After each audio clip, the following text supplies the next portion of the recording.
Il a commencé par se rendre en Côte d'Ivoire, où il a rencontré Alassane Dramane Ouattara, le satrape reptilien venu de Sendou pour troubler la paix des Ivoiriens, et ayant renié notre belle terre burkinabé de Sendou, dans le but de troubler toute l'Afrique. Bon. Arrivé là-bas, Alassane Dramane Ouattara, aidé par les médias france-africains, RFI, France 24, TV5, Jeune Afrique, Le Monde, Alassane Dramane Ouattara, avec l'AFP, avec tous les médias ivoiriens à sa botte, a tenté de tordre le sens de la visite de John Mahamad Dramani et de lui faire répéter ses éléments de langage. Comme quoi, John Mahamad Dramani, de retour au pouvoir à Accra au Ghana, avait désormais pour mission d'aller ramener les 3 pays prétendument égarés, perdus de l'AES dans la CEDEAO. Astaghfirullah. Quand les Africains regardaient les déclarations de Ouattara et de John Mahamad Dramani à Abidjan, le sang des Africains ne faisait qu'un tour. Hein? Alassane Dramane Ouattara, eh bien, surenchérissait avec enthousiasme, excitation, jubilation. Alassane Ouattara était fiévreux, il était même effervescent, à l'idée que John Mahamad Dramani tomberait dans le piège qu'il avait tendu aux aventuriers ambigus de Dakar. En effet, Alassane Dramane Ouattara avait entraîné dans la prédication de la CEDEAO un certain Bassirou Diomaye Diakhar Faye, ce qui constituait la première faille, le premier faux pas du jeune président sénégalais. Quand, arrivé à Abidjan, il chanta les louanges de la prétendue démocratie de Ouattara Dramane et jura ses grands dieux qu'il se rendrait dans l'AES afin de ramener les brebis perdues du Mali, du Burkina Faso et du Niger dans l'enclos de l'organisation néocoloniale de la CEDEAO. Mais croire que John Mahamad Dramani tomberait aussi facilement dans le piège du satrape reptilien venu de Sendou, c'était ignorer qui est John Mahamad Dramani.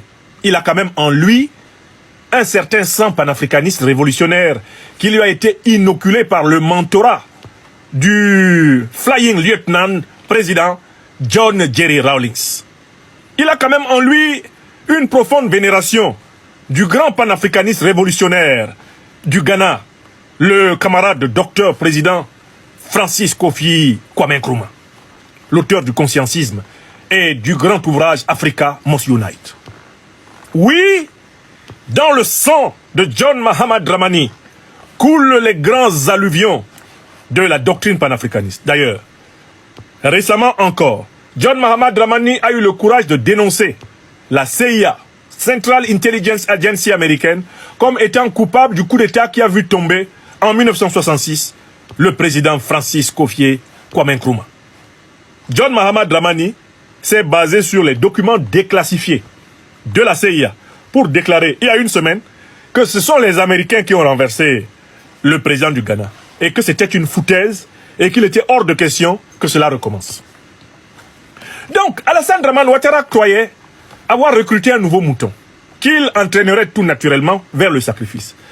Alassane Dramane Ouattara croyait avoir pris un dindon et il aiguisait son couteau en graissant ses dents et en affûtant littéralement les perspectives d'une implosion espérée de l'AES à travers le cheval de Troie John Mahamad Dramani qu'il enverrait pour embrouiller, emberlificoter, mélanger, confondre les leaders du Mali, du Burkina Faso et du Niger.